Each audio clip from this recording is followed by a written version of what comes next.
And good morning, everybody. It's time now for Putnam County Today here on 94.3 WREB. And with us, the Mayor of Greencastle, Sue Murray. Morning. Always tell it's time for a city council meeting when you're in. I'll tell you what, it's a good thing. People can keep track and know what to do and turn it in Exactly. tonight at 7 o'clock and see it live. All right. So I guess give us a preview of what's coming up tonight. Well, tonight there are 5 things that we're going to be considering. First is just an extension for First Fridays in September. They're doing their big salsa contest, and so they'd like to close Indiana as well as Franklin Street. So that's a pretty easy one to look at.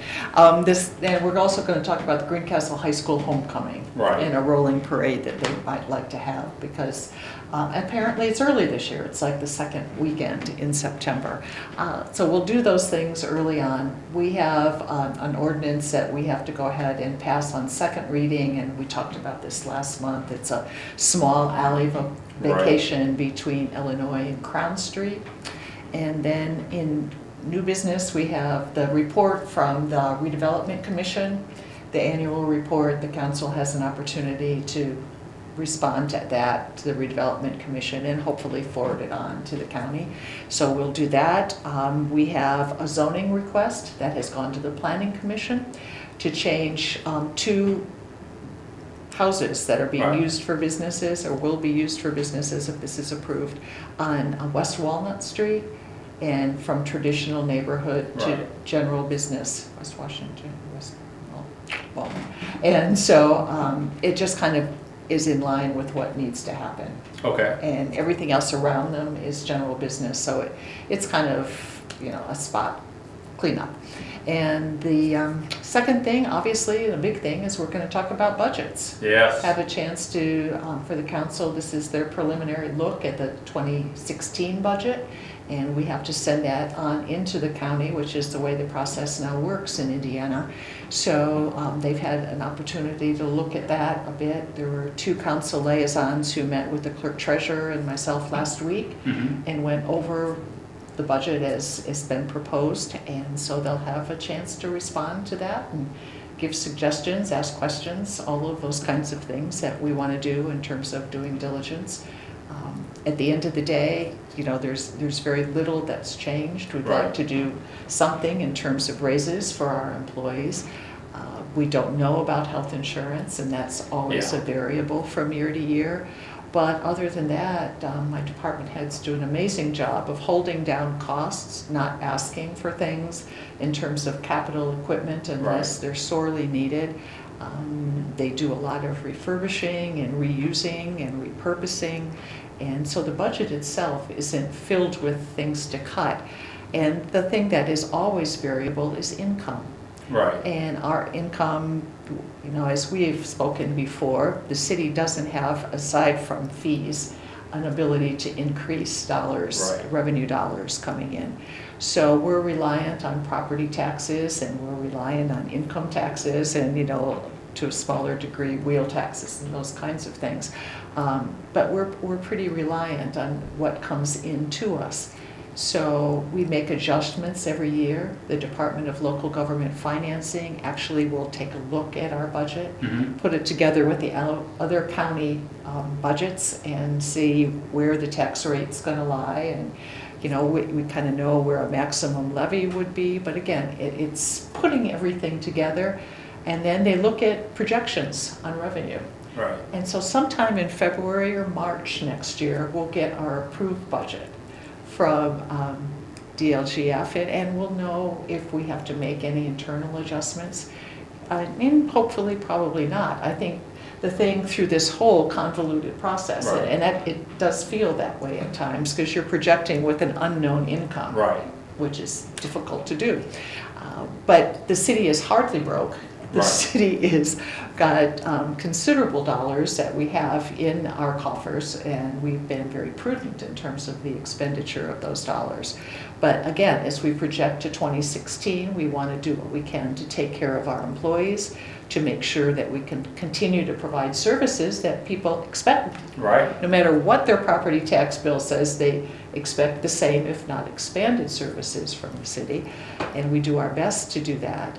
But it's with an unknown revenue stream coming in. So a lot of predictions, but the city does have money in the bank. We will have money in the bank when we end the year.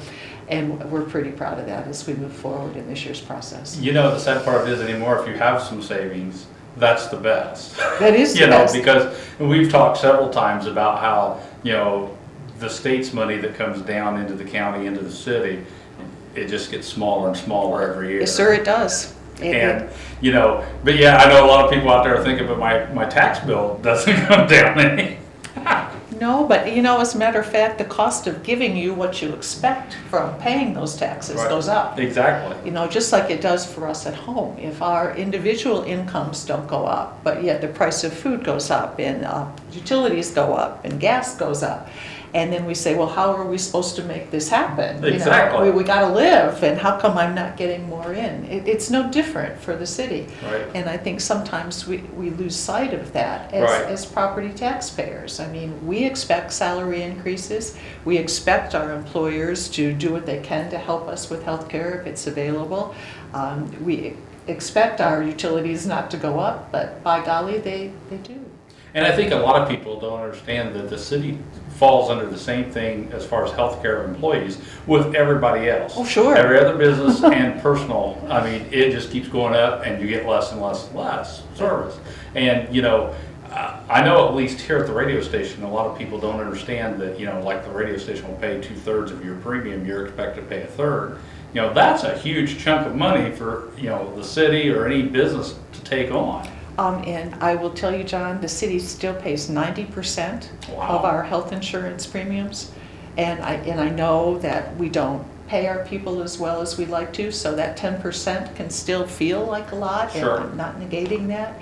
But we do what we can to maintain that. And we also help with their deductibles. We kind of gap their deductibles so they don't keep going up for that maximum deductible on an HS.